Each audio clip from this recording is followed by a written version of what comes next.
दिल्ली के एक bank locker से 60 लाख का सोना गायब हो गया। और पता है बैंक ने इस केस में ओनर को कितना कंपनसेट किया? सिर्फ 5 लाख। और अगर आप चाहते हो कि आपके साथ ये ना हो तो इस रील को एंड तक जरूर देखना।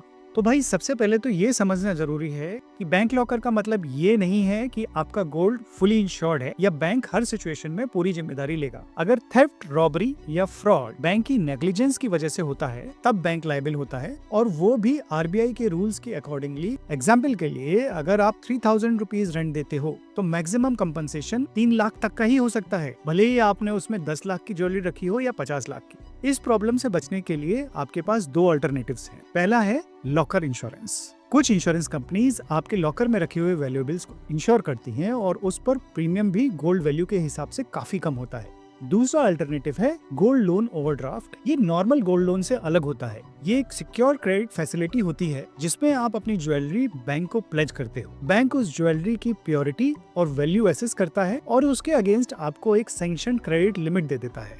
गोल्ड ओवरड्राफ्ट फैसिलिटी में आपका पूरा गोल्ड सेफ रहता है।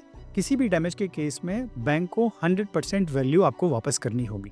ये बैंक लॉकर से इसलिए बेटर है क्योंकि लॉकर सिर्फ स्टोरेज फैसिलिटी है जहां आपको इमरजेंसी में तुरंत लिक्विडिटी नहीं मिलती है। बस एक चीज ध्यान में रखना, ये फैसिलिटी हर बैंक या हर ब्रांच नहीं देती है और टर्म्स बैंक के हिसाब से अलग हो सकते हैं। तो पहले अपने बैंक से एक बार कंफर्म जरूर कर लेना। अगर हेल्पफुल लगा हो तो कमेंट करो गोल्ड और मैं आपको पूरा प्रोसेस डीएम कर दूंगा। फॉलो करो, सेव करो और शेयर करो उन फ्रेंड्स के साथ जिनको इसकी जरूरत हो।